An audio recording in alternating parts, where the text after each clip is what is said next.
સુરતના વધુ 3 ગુલ્લીબાજ શિક્ષકોની નોટિસ ફટકારી શિક્ષણ સમિતિની જાણ બહાર. ત્રણેય વિદેશ પ્રવાસે પાલિકા સંચાલિત નગર પ્રાથમિક શાળાની ઘટના. એક શિક્ષિકા 11 વર્ષ સુધી વિદેશ રહ્યા હોવાનો ખુલાસો. હાલ સુરત આવતા ફરીથી શિક્ષક તરીકેની કરી માંગણી. અન્ય એક શિક્ષિકા વિદ્યાર્થીઓના પરિણામ આપ્યા વિના જ ગાયબ થઈ ગયા હતા, જ્યારે વધુ એક શિક્ષિકા સપ્ટેમ્બર માસમાં ગેરહાજર રહ્યા બાદ હાજર ન થતા નોટિસ આપવામાં આવી છે. પાલિકા સંચાલિત શાળામાં શિક્ષકોની આવી મનમાનીથી અનેક સવાલો ઉઠી રહ્યા છે.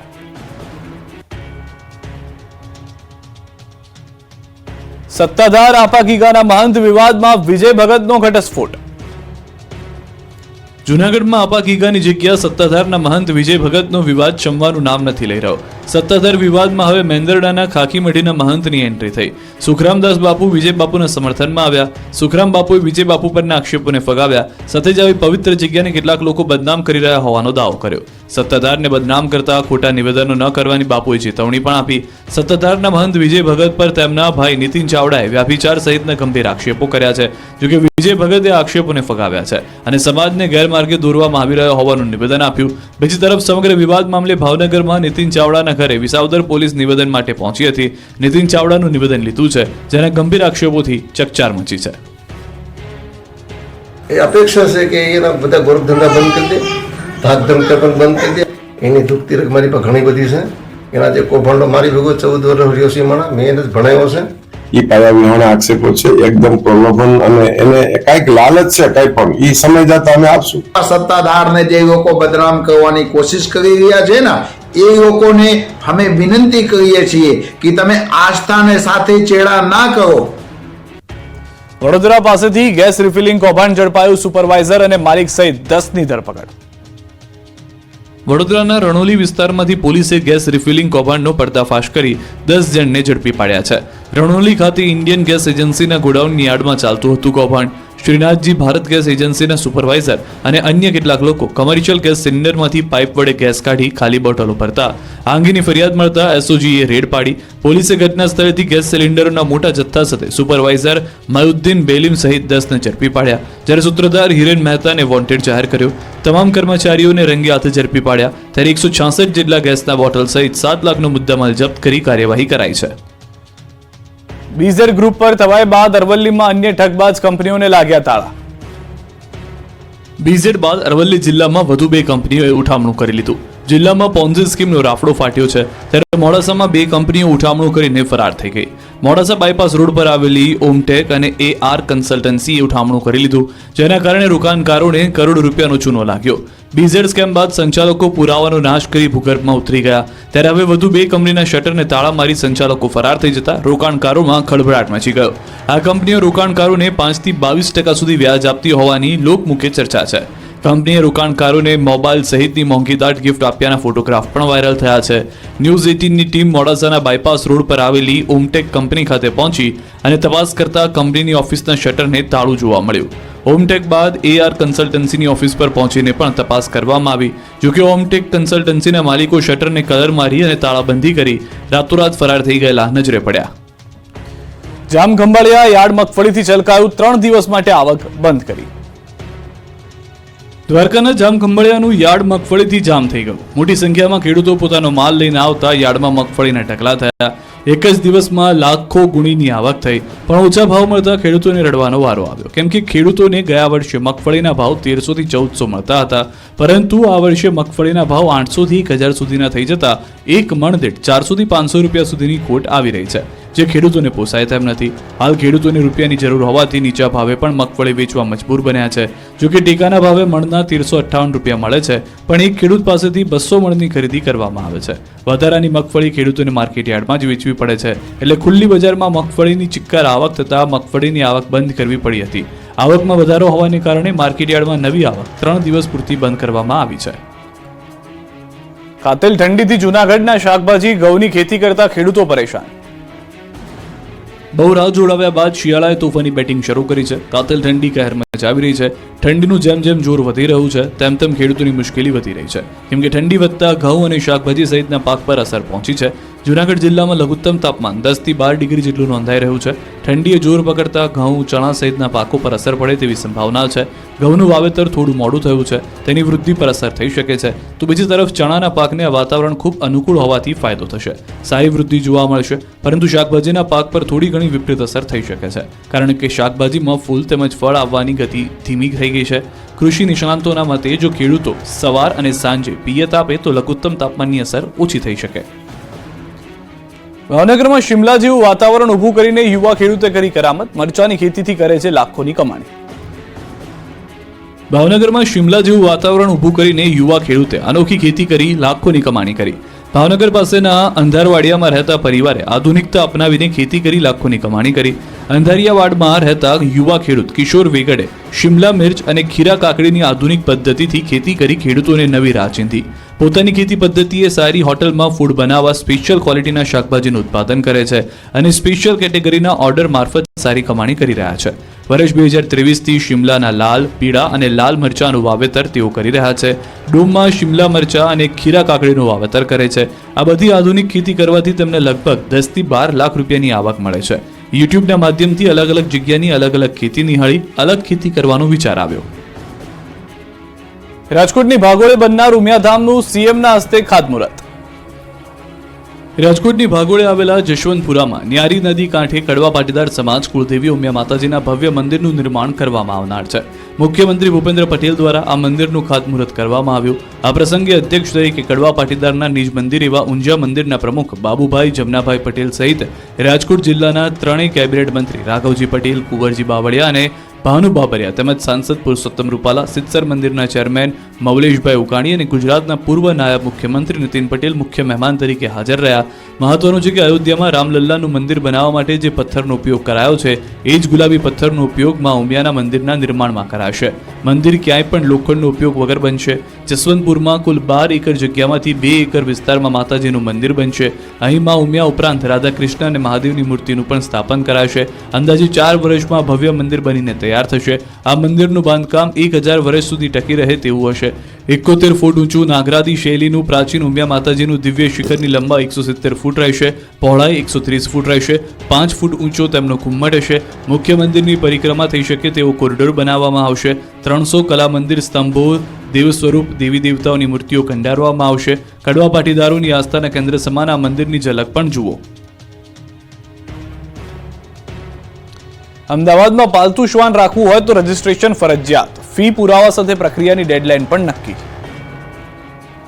જો તમે પણ પાલતુ શ્વાન રાખવાના શોખીન છો તો ફી ચૂકવવા તૈયાર રહેજો, કારણ કે એએમસીના સીએનસીડી વિભાગ દ્વારા માર્ગદર્શિકા જાહેર કરાઈ છે, જેમાં હવેથી પાલતુ શ્વાન રાખવા માટે 200 રૂપિયા ફી ભરી નોંધણી કરવી પડશે. આ પ્રક્રિયા ઓનલાઈન રહેશે. 1 જાન્યુઆરીથી એએમસીની સાઇટ પર નોંધણી પ્રક્રિયા શરૂ થશે, જેમાં અરજદારે કેટલાક પુરાવા આપવાના રહેશે. અરજદારનું Aadhaar card, tax bill, light bill, અરજદારનો ફોટો, પાલતુ શ્વાનનો ફોટો, પાલતુ શ્વાન રાખવાની જગ્યાનો ફોટો આપવાનો રહેશે. 1 જાન્યુઆરીથી 90 દિવસમાં નોંધણી પ્રક્રિયા કરવી પડશે. એટલું જ નહીં, પાલતુ શ્વાનનું રસીકરણ ફરજિયાતપણે કરવું પડશે. આમ અમદાવાદમાં પાલતુ શ્વાનનું રજીસ્ટ્રેશન ફરજિયાત બનાવાયું છે, જેથી પાલિકા પાસે તમારા પાલતુ શ્વાનની તમામ માહિતી ઉપલબ્ધ રહેશે. સુરતમાં વરરાજાને લગ્ન 1 દિવસ પહેલા જેલમાં જવું પડ્યું. લગ્નના મંડપમાં જતા પહેલા વરરાજાને જેલની હવા ખાવી પડી. ઘટના બની સુરતમાં. થયું એવું કે રાંદેર વિસ્તારમાં લગ્ન પ્રસંગને લઈને એક લગ્ન માટે બુક કરાવેલા ટુંબી હોલમાં લગ્નમાં આવેલા મહેમાનો અને જેમના લગ્ન હતા તે યુવાન સહિતના લોકો જુગાર રમતા હતા. આ અંગેની પોલીસને જાણ થતા પોલીસે જુગારધામમાં રેડ પાડી રંગમાં ભંગ પાડ્યો હતો. જુગાર રમતા વરરાજા સહિત 13 કુટુંબીજનોને પકડી પાડ્યા હતા. પોલીસે 76,000 રોકડા અને મોબાઈલ મળી 2 લાખથી વધુનો મુદ્દામાલ કબજે કર્યો હતો. સૌથી ચોંકાવનારી વાતો એ છે કે વરરાજા નવાઝ શરીફ કાંગડાના આવતીકાલે લગ્ન છે, તે પહેલા જેલમાં જવું પડ્યું. જો કે વરરાજા નવાઝ શરીફ કાંગડાના અને તેના ભાઈને અપાયા છે જામીન. ટંકારાના જુગારધામ તોડકાંડમાં પોલીસ કર્મીઓ સામે નોંધાયો ગુનો. 51 લાખનો કર્યો હતો દંડ. મોરબી જિલ્લાના ટંકારાના રિસોર્ટમાં જુગારનો દરોડા પાડી કેસ નોંધી અને પછી આરોપીને સવલત આપવા અને તેમની મીડિયા સમક્ષ ઓળખ છુપાવવાના નામે તોડ પ્રકરણમાં પીઆઈ YK ગોહિલને હેડ કોન્સ્ટેબલ મહિપતસિંહ સોલંકી વિરુદ્ધ સ્ટેટ મોનિટરિંગ સેલ દ્વારા ગુનો નોંધવામાં આવ્યો છે, તેમજ બંનેને સસ્પેન્ડ પણ કરી દેવામાં આવ્યા છે. આ ઘટનાને પગલે મોરબી જિલ્લા પોલીસ બેડામાં ખળભળાટ મચી ગયો છે. કેસ કર્યા બાદ 51 લાખ રૂપિયાનો તોડ કરવાનો આ પ્રકારનો રાજ્યમાં પ્રથમ ગુનો મોરબીમાં નોંધાયો છે. હકીકતમાં પીઆઈ ગોહિલની સામે જ્યારે મોરબી જિલ્લામાં ખાતાકીય તપાસ શરૂ થઈ છે ત્યારે તે માંદગીની રજા પર ઉતરી ગયા હતા.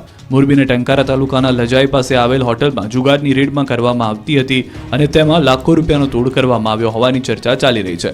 જોકે એએમસીની તપાસમાં 51 લાખનો તોડ કરવામાં આવ્યો હોવાની માહિતી સામે આવી છે અને ખોટા પુરાવાને સાચા તરીકે લેવામાં આવ્યા હતા, જેથી કરીને પીઆઈ અને હેડ કોન્સ્ટેબલ સામે મોટી કાર્યવાહી કરવામાં આવી છે. બંને ભ્રષ્ટાચારી પોલીસ કર્મચારીઓ પર ગાળિયો કસાયો છે. સમગ્ર મામલાની તપાસ લીંબડી ડીવાયએસપી વિશાલ રબારીને સોંપાઈ છે. દારૂની રેલમછેલ રોકવા બનાસકાંઠા પોલીસે સરહદ પર શરૂ કર્યું નાઇટ પેટ્રોલિંગ. 31 ડિસેમ્બરે ગણતરીના દિવસો બાકી છે, જે પહેલા ગુજરાતમાં દારૂની રેલમછેલ રોકવા માટે સરહદ પર પોલીસ સક્રિય થઈ ગઈ છે. સરહદ પારથી આવતા દારૂને રોકવા માટે બનાસકાંઠા પોલીસે રાત ઉજાગરા શરૂ કર્યા. કડકડતી ઠંડીમાં પોલીસ રાજસ્થાનથી ગુજરાત આવતા એક વાહનોને રોકી રહી છે. 10 ડિગ્રી ઠંડીમાં પણ દરેક વાહનને રોકી તેની તપાસ કરવામાં આવે છે. ધાનેરા તાલુકાની 3 જેટલી આંતરરાજ્ય ચેકપોસ્ટ પર પોલીસ દ્વારા સઘન ચેકિંગ હાથ ધરાયું. પોલીસ દ્વારા દિવસ રાત ચેકપોસ્ટ પર ખડે પગે રહીને રાજસ્થાનમાંથી ગુજરાતમાં પ્રવેશતી તમામ ગાડીઓનું ચેકિંગ કરવામાં આવી રહ્યું છે અને શંકાસ્પદ ગાડીઓની પૂછપરછ પણ હાથ ધરાઈ છે. સાથે ઠંડીથી બચવા માટે પોલીસની ટીમ તાપણું કરી ઠંડીની સામે રક્ષણ મેળવતી નજરે પડી. અમદાવાદ બાદ સુરતના રિક્ષા ચાલકો પર થવાય આડેધડ પાર્ક કરતી રિક્ષાઓને લોક. સુરતના રિક્ષા ચાલકો ટ્રાફિકના નિયમો પાળવાનું શરૂ કરી દેજો, નહીં તો રિક્ષા થઈ જશે જપ્ત. કેમ કે અમદાવાદ બાદ સુરતના રિક્ષા ચાલકો પર પોલીસે તવાઈ બોલાવી છે. સુરતમાં આરટીઓ દ્વારા રિક્ષા ચાલકો સામે લાલાંક કરવામાં આવી છે. ઓવરલોડ પેસેન્જર, આડેધડ પાર્કિંગ, ખૂટતા ડોક્યુમેન્ટ અને ફિટનેસ સર્ટિફિકેટ ન હોય એવા રિક્ષા ચાલકો વિરુદ્ધ પોલીસે કડક કાર્યવાહી શરૂ કરી. સુરતમાં ટ્રાફિકની સમસ્યા વધી રહી છે, જે સમસ્યાનો ઉકેલ લાવવા સુરત ટ્રાફિક પોલીસ સતત કામ કરી રહી છે. શહેરના ઘણા એવા મુખ્ય વિસ્તારો છે કે જ્યાં રિક્ષા ચાલકો મન ફાવે તેમ રિક્ષા હંકારતા હોય છે અને રસ્તા વચ્ચે રિક્ષા ઊભી રાખી ટ્રાફિક કરી દેતા હોય છે. પેસેન્જર લેવાની લાઈમાં રસ્તા વચ્ચે ટ્રાફિકમાં ઊભી કરે છે, જેથી આવા રિક્ષા ચાલકો સામે સુરત ટ્રાફિક પોલીસે લાલાંક કરી છે. ટ્રાફિક પોલીસ દ્વારા આવા રિક્ષા ચાલકોની રિક્ષા લોક કરવામાં આવી રહી છે, તેમજ ઓવરલોડ કરી રિક્ષા ચલાવતા રિક્ષા ચાલકોને દંડ ફટકારવામાં આવી રહ્યો છે. ભારતના સૌથી મોટા રિટેલર રિલાયન્સ રિટેલ લિમિટેડે 6 સ્વદેશી બનાવટના made for India home theatre LED ટીવીની રેન્જ લોન્ચ કરી છે, જેને ઓડિયો ઇક્વિપમેન્ટ સ્પેશિયાલિસ્ટ હરમન સાથે ભાગીદારીમાં તૈયાર કરાઈ છે. બીપીએલ બ્રાન્ડ હેઠળ લોન્ચ કરાયેલા આ ટીવીને ખાસ બનાવટના સ્પીકર મોડ્યુલ્સ દ્વારા સર્વોત્તમ ઓડિયો અનુભૂતિની પ્રાપ્તિ માટે તૈયાર કરાયેલા છે. બજારમાં high quality, high definition digital સામગ્રીને જે તેજ ગતિએ ફેલાવો થઈ રહ્યો છે, તેને કારણે ઉપભોક્તાઓ પણ એવા ટીવીને શોધી રહ્યા છે કે જે અભૂતપૂર્વ ઓડિયો આઉટપુટ અને રસ તરબોળ કરી દે અને તેવી પિક્ચર ક્વોલિટી દ્વારા એક નવીનતમ મનોરંજનની અનુભૂતિ પૂરી પાડે. રિલાયન્સ રિટેલે હરમનના સહકારથી તેની પ્રાયોરિટરી ઓડિયો એફએક્સ ટ્યુનિંગ સોફ્ટવેર દ્વારા તદ્દન નવી બીપીએલ હોમ થિયેટર રેન્જને લોન્ચ કરી છે. આ રેન્જને 4 AI અલ્ગોરિધમની શક્તિ પ્રાપ્ત છે, જે બહોળા ફલકનો ઓડિયો પૂરો પાડવા સુસંગત રીતે કામ કરે છે. આ ઉપરાંત તે અસાધારણ ક્લેરિટી સાથે નાનામાં નાના દ્રશ્યોને પણ કેપ્ચર કરી દેખાડે છે.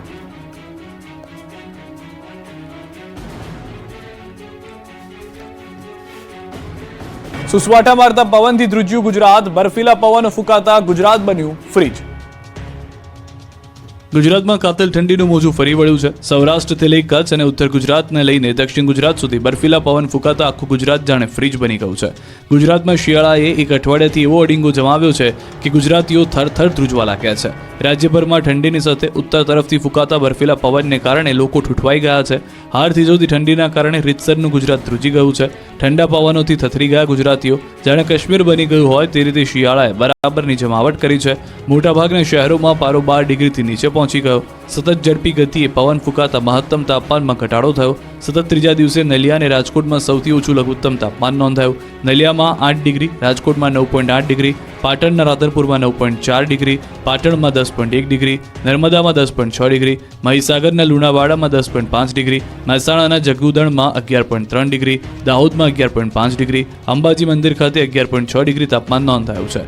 તો અમદાવાદ તો જાણે હિલ સ્ટેશન બની ગયું. શહેરમાં વહેલી સવારથી જ ઉત્તર અને ઉત્તર પૂર્વ દિશા તરફથી પવન ફૂંકાઈ રહ્યા છે, જેની ગતિ 15 થી 20 કિલોમીટર પ્રતિ કલાકની ઝડપ છે અને વધુ તેજ પવન ફૂંકાતા આ ગતિ 25 કિલોમીટર પ્રતિ કલાક સુધી પણ પહોંચી શકે છે. વહેલી સવારથી જ ઠંડા પવન ફૂંકાતા પારો 13 ડિગ્રીએ પહોંચી ગયો હતો. હજુ અઠવાડિયું કાતલ ઠંડીમાં ઠૂઠવાવા માટે તૈયાર રહેવું પડશે, એટલે ગરમ વસ્ત્રોમાં લપેટાયેલા જ રહેજો. આ તરફ હિલ સ્ટેશન માઉન્ટ આબુમાં કાતિલ ઠંડીએ કહેર વર્તાવ્યો. માઉન્ટ આબુમાં તાપમાનનો પારો -5 ડિગ્રીએ પહોંચ્યો. માઉન્ટ આબુમાં અનેક સ્થળોએ બરફની સફેદ ચાદર છવાઈ. પાર્ક કરેલી કાર ઉપર પણ બરફના થર જામ્યા. આ બરફના થરને કાર પરથી હટાવતા સહેલાણીઓના વિડીયો સોશિયલ મીડિયામાં વાયરલ થયા. ત્યારે માઉન્ટ આબુમાં મોટી સંખ્યામાં પહોંચી રહેલા પ્રવાસીઓએ ફૂલ ગુલાબી ઠંડીની મજા માણી. ત્યારે આબુમાં તાપમાનનો પારો ગગડતા ગુજરાતના સહેલાણીઓ મોટી સંખ્યામાં પહોંચ્યા હતા. જોકે સતત માઉન્ટમાં તાપમાનનો પારો ગગડતા સ્થાનિક લોકોના જનજીવન પર કાતિલ ઠંડીની માઠી અસર થઈ. ઉત્તર ગુજરાત બન્યું નકલી ખાદ્ય ચીજોનું એપી સેન્ટર. નકલી ઘી અને નકલી વરિયાળી પકડાઈ. નકલી વસ્તુઓની ભરમાર વચ્ચે હવે ઉત્તર ગુજરાતનું મહેસાણા હોય કે કડી, બનાસકાંઠા હોય કે પાટણ, બધા જ શહેરો જાણે નકલી વસ્તુઓના એપી સેન્ટર બની ગયા છે. કૌભાંડનું ઝોન બની ગયેલા ઉત્તર ગુજરાતમાં હવે નકલી વસ્તુનો રાફડો ફાટ્યો છે. લોકોના સ્વાસ્થ્ય સાથે ચેડા કરતા માફિયાઓએ માજા મૂકી છે. 2 રૂપિયા કમાવાની લાલચમાં નકલીનો ખેલ કરતા લોકો પર તંત્રએ તવાઈ બોલાવી છે. પાટણમાં ઘીના સેમ્પલ ફેલ નીકળ્યા છે. પાટણના સિદ્ધપુર જીઆઈડીસીમાંથી પકડાયેલા ઘીના નમૂનાના પૃથ્થકરણમાં મોટો ખુલાસો થયો છે. આ ઘીના નમૂના ફેલ થયા છે. અગાઉ 5500 કિલો ઘીનો જથ્થો ફૂડ એન્ડ ડ્રગ્સની ટીમે ઝડપી પાડ્યો. 16.50 લાખની કિંમતનો ઘીનો જથ્થો સીઝ કર્યો. 4 માસ અગાઉ ઝડપાયો હતો ઘીનો જથ્થો. ઘીમાંથી વેજીટેબલ ઓઇલની ભેળસેળ મળી આવી. ડેરીવાલા ફાર્મ પ્રોડક્ટ નામની ફેક્ટરીમાં બનતું હતું ભેળસેળવાળું ઘી પકડાયું હતું. ભેળસેળવાળું ઘી હોવાનો રિપોર્ટ આવતા ફેક્ટરી માલિક સામે કાર્યવાહી કરાશે. તો મહેસાણાના ઊંઝામાંથી અખાદ્ય વરિયાળીનો જથ્થો પકડાયો છે. ખાસ વાત એ છે કે આ વરિયાળી પર લીલો રંગ ચડાવાતો હતો. વરિયાળી પર લીલો રંગ ચડાવતી એક આખી ફેક્ટરી પકડાઈ છે. આ ગોરખ ધંધો ઊંઝામાં ચાલતો હતો. લોકોના સ્વાસ્થ્યના દુશ્મન આ લોકો વરિયાળી પર લીલો કલર કરીને તેને કલરફુલ વરિયાળી બનાવી દેતા હતા. 1955 કિલો અખાદ્ય વરિયાળીનો જથ્થો પણ ઝડપાયો. કીર્તિ ટ્રેડિંગ નામને ચાલતી આ ફેક્ટરીમાંથી અત્યાર સુધીમાં કેટલી વરિયાળીનું વેચાણ થયું છે તેની પણ તપાસ શરૂ કરાઈ છે.